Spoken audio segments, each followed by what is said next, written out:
ngajak kan dari tadi kan Iya. maghrib belum mau baca. Dan kita minta foto sesi bareng. Iya. Foto aja. Nggak apa-apa sambil duduk aja bang, ya perempuan di sana. Sultan Hasanuddin itu memang berbagai macam versi dari sejarah yang namanya dongeng. Tetapi insya Allah Abang mensejarahkan ini valid dan mudah-mudahan sahih ya, kan gitu.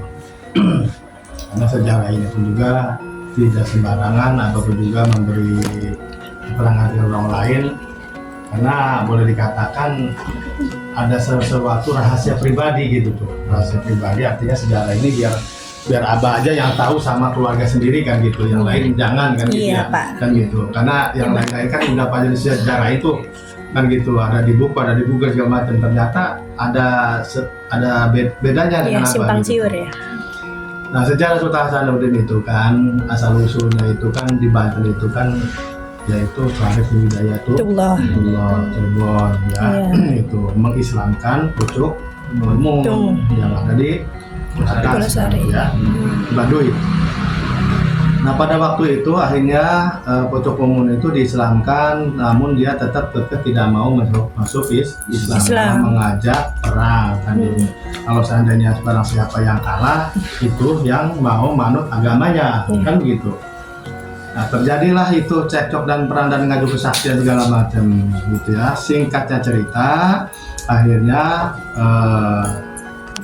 pucuk umum kalah sama siapa?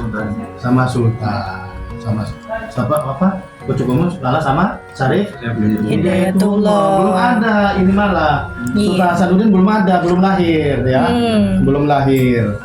Nah, setelah itu Pucuk Amun punya adik namanya Kawunganten ya, Pucuk Umumnya. Setelah itu karena memang Pucuk Umun ini dan gerombolan dan pasukannya semuanya itu pada berlarian, ketakutan, akhirnya perempuan ini nyumputlah di dalam gua. Ya, kan gitu. Begitu di dalam gua ditemukanlah perempuan ini. Nah, begitu mau dibunuh segala macam sama pasukannya Syarif Hidayatullah, Syarif Hidayatullah melarang jangan, karena orang ini sudah tidak ada yang percaya, bahkan dia udah minta ampun kan gitu. Lalu ditanyakan, kamu siapa? Saya orang Manten. Dan siapa kamunya? Saya adik kandungnya Pucuk Umum ya gitu. Nah, setelah itu akhirnya dia minta ikut ke Syarif Hidayatullah. Nah, akhirnya lambat tahun tertariklah si wanita ini sama Syarif Hidayatullah, dan Syarif Hidayatullah pun juga mungkin tertarik karena memang Kawunganten ini adalah putri yang paling cantik ya, kan gitu ya. Putri yang cantik bahkan bisa terjadi juga tidak bisa kelihatan sama manusia gitu. Akhirnya dinikahinlah itu, menikah. Begitu lambat tahun mengandunglah, yaitu punya anak namanya Hasanuddin ini yang sekarang gitu. Nah, pada waktu itu karena memang ini Kawunganten ini kalau diajak pergi sama Syarif Hidayatullah tidak mau, akhirnya Syarif Hidayatullah pergilah sendiri. Tujuannya menghindari cekcok aja, memang ada cekcok terus ya, cekcok terus berkelainan lah gitu ininya, jadi paham lah.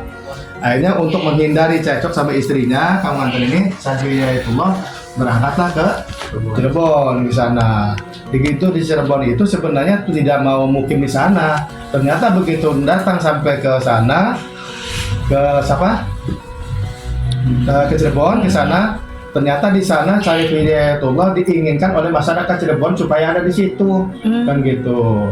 Nah, begitu terjadi lambat laun, akhirnya terjadilah Pucuk Umum ini kumat lagi.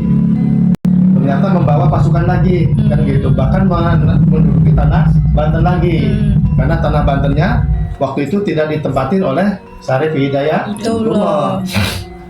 Nah, lambat laun akhirnya ini Sultan Hasanuddin ini memang dipondokkan ya ke negeri timur. Dengan adanya di Banten ini sudah istilahnya merajalela, agamanya bukan Islam, Pucuk Umum ini semakin banyak juga warganya, bahkan kepercayaan pun juga percayaannya beda ya, bukan orang Islam ya gitu.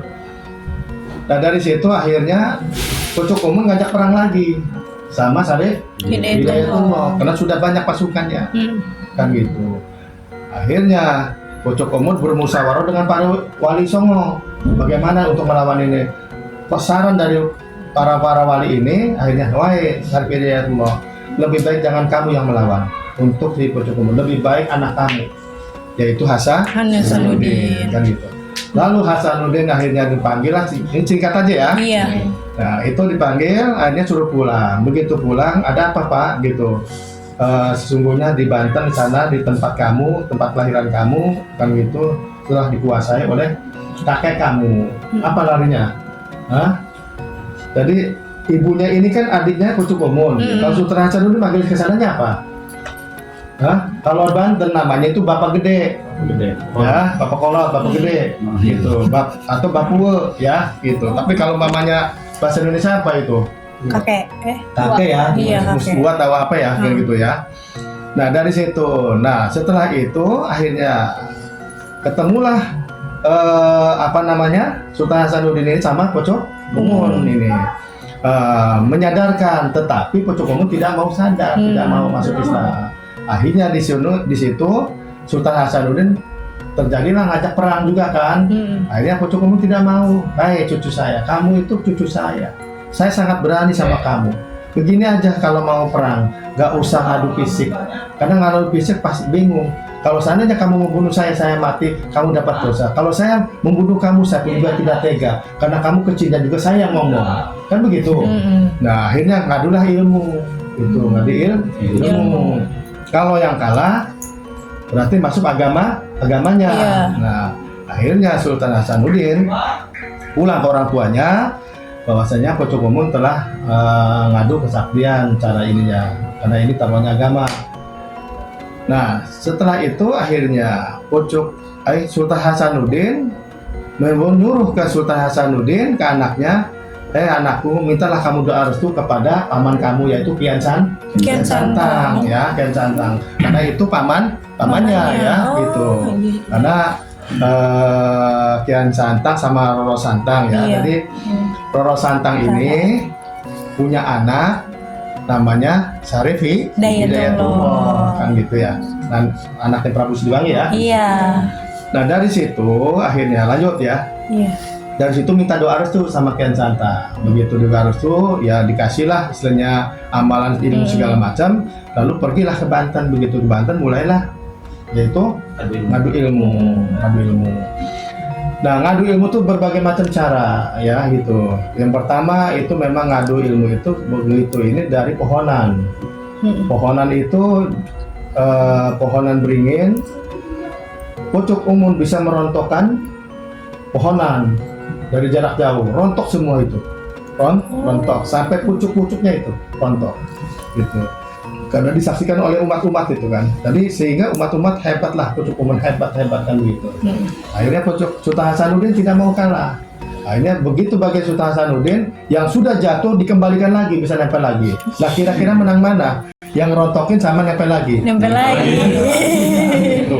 Disitulah Pucuk Umun akhirnya panas. Begitu suatu saat akhirnya ngadu kesaktian lagi. Katanya kalau yang kalah masuk Islam, ya kan gitu kalau Pucuk Umun ini. Tapi nyatanya dia ngomongnya bukan sekarang katanya. Nanti masih banyak ilmu katanya kan gitu. Iya. Satu lagi ilmu lagi katanya kan gitu. Terjadilah begitu hari lagi ngadu kesaktian dari telur. Pucuk Umun membuat telur dari bawah, menatapnya itu sampai ke atas, ya, sampai ke atas.